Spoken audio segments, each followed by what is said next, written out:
Hello students, subject and verb agreement के part 4 video में आप सबका स्वागत है।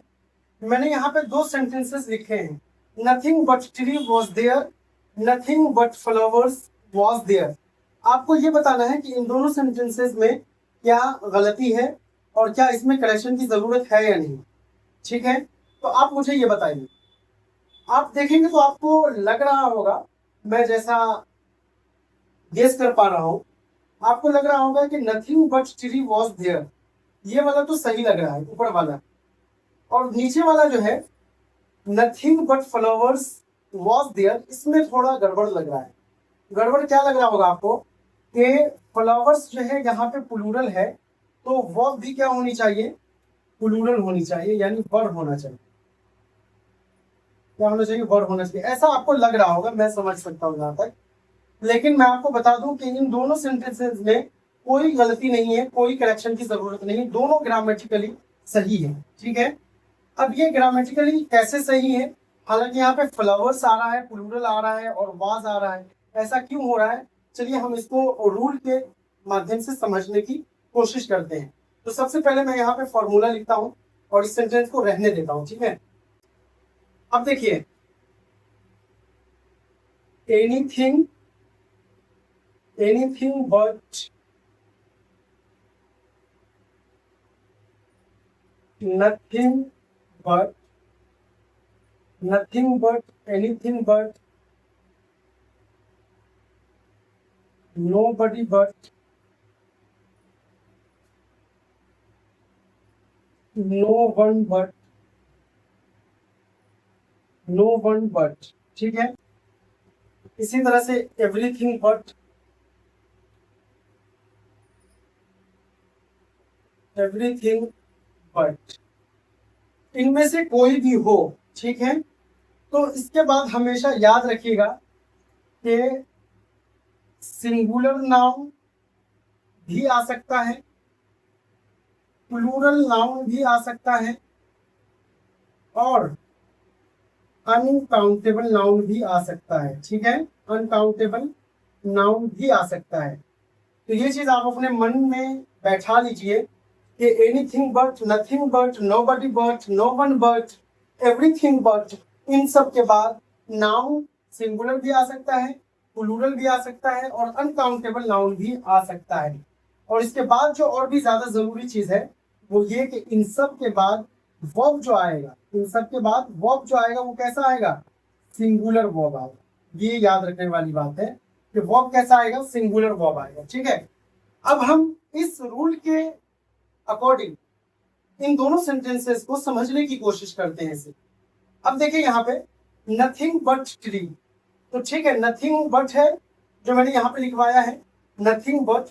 उसके बाद सिंगुलर नाउन आ रहा है, आ सकता है, सिंगुलर नाउन आ सकता है जो मैंने यहाँ पे लिखवाया है। तो नथिंग बट ट्री, और इसके बाद क्या आया, वॉज आया। तो वॉज भी अकॉर्डिंग टू रूल है कि सिंगुलर वर्ब आना चाहिए और वो यहाँ आया है। तो nothing but tree was there, तो ये भी ठीक है ग्रामेटिकली। दूसरा सेंटेंस देखते हैं, नथिंग बट फ्लावर्स। तो नथिंग बट के बाद यहाँ पे क्या आया, प्लूरल नाउन आया है, फ्लावर्स।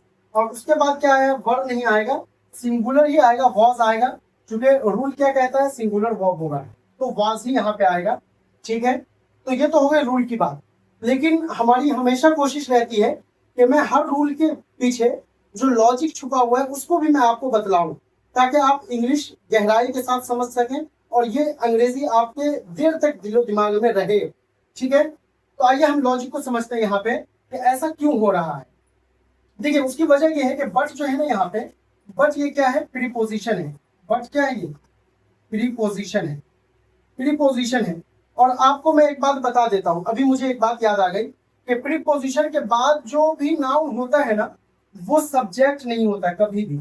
आप एक बात याद रख लीजिए, ये बात आप हमेशा याद रख लीजिए कि प्रीपोजिशन के बाद जो नाउन होता है वो सब्जेक्ट कभी नहीं होता। ठीक है, वो क्या रहेगा, वो हमेशा प्रीपोजिशन का ऑब्जेक्ट होता है।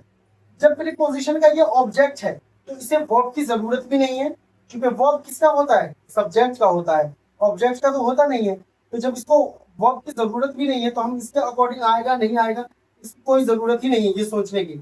इसे वॉज को चाहिए सब्जेक्ट, और उसका सब्जेक्ट है यहाँ शुरू में। और नथिंग क्या है, ये एक सिंगुलर वर्ड है, इसके लिए हम सिंगुलर वर्ब का प्रयोग करते हैं। तो नथिंग के लिए हम क्या करेंगे, वॉज यूज करेंगे, ना कि वर यूज करेंगे।